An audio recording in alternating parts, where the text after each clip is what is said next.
Hello students, welcome back to my channel. Vishal Gupta आपका teacher. कैसे हो आप सब स्टूडेंट्स? इस वीडियो में मैं आपको ये बताने जा रहा हूँ कि सीए फाउंडेशन का जो हमारा अकाउंट्स का पेपर है वो स्कोरिंग कैसे बनाना है। आपने सारी तैयारी कर ली है, आप +1 से लगे हुए हो सारी तैयारी करने। सारा +1 का अकाउंट जो शुरू के थ्योरेटिकल चैप्टर्स हैं, फिर आगे चलते जाओ जर्नल से लेके सारे अकाउंटिंग प्रोसेस के बाद हमारा trading and profit and loss account and balance sheet वाला चैप्टर आता है, जिसको कि हम फाइनेंशियल स्टेटमेंट्स विद एडजस्टमेंट या विदाउट एडजस्टमेंट 2 चैप्टर्स आएंगे आपको, ठीक है। उसके बाद हमारा जो एक चैप्टर आता है बच्चों, वो वाला जिसमें सिंगल एंट्री वाला हमें काम करना होता है, वो चैप्टर भी इंपॉर्टेंट है। और साथ के साथ आपको BRS भी करनी है और बिल्स ऑफ एक्सचेंज वाला चैप्टर भी करना है। No doubt bills of exchange अब सिलेबस का +1 का पार्ट नहीं है CBSE में, लेकिन वो सीए फाउंडेशन का पार्ट है। अब बात आती है कि स्कोरिंग कैसे करना है आपको।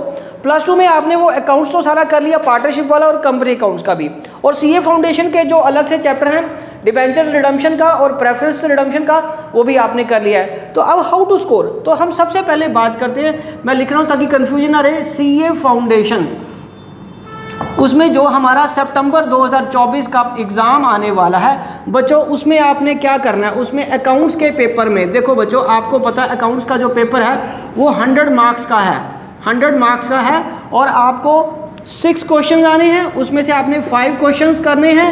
फर्स्ट क्वेश्चन है वो कंपलसरी है, कंपलसरी है, ठीक है जी। तो मैं एक बार फिर आपको बोल रहा हूँ कि PYQs को आप अटेम्प्ट ज़रूर करिए, PYQs को देखना बहुत ज़रूरी है।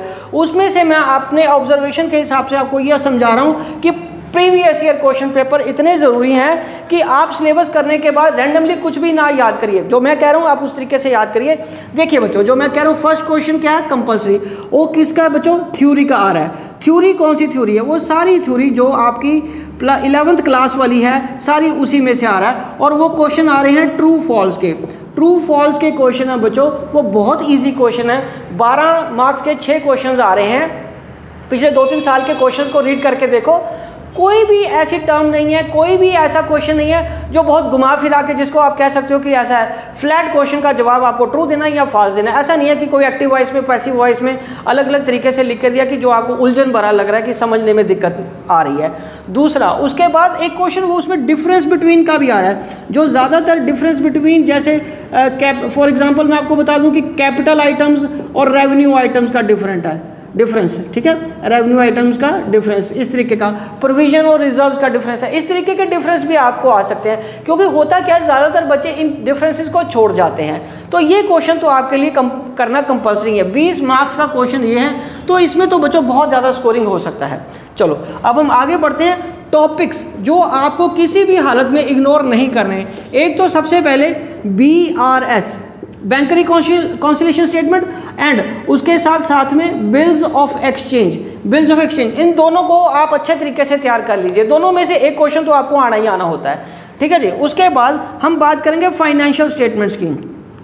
फाइनेंशियल स्टेटमेंट्स जिसमें trading account, profit and loss account, ठीक है, और नेचुरली ये बैलेंस शीट के साथ और विद एडजस्टमेंट्स वाला ही आता है, ये कर लीजिए। और प्रॉफिट एंड लॉस एप्रोप्रिएशन को इग्नोर मत करके जाना, ठीक है जी।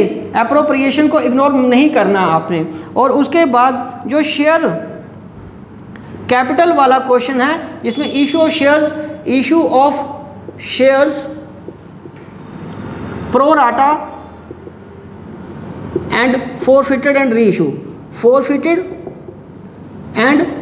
इशू, ये आपने ज़रूर करके जाने हैं। ये क्वेश्चन बच्चों आपको, आप देख रहे हो आ रहे हैं। और उसके बाद NPO वाला question, not for profit organisation में, जिसमें आपको receipt and payment account given होगा, आपने उसमें से क्या बनाना है, इनकम एंड एक्सपेंडिचर अकाउंट बनाना और साथ के साथ बैलेंस शीट बनानी है, ठीक है बच्चों। ये क्वेश्चन आपको करने मस्ट है, मस्ट। आप ये क्वेश्चन करो तो यकीन मानो कि आपके बहुत अच्छे मार्क्स आ जाएंगे। 20 नंबर का ये हो गया, बाकी 5 में से 4 करने हैं।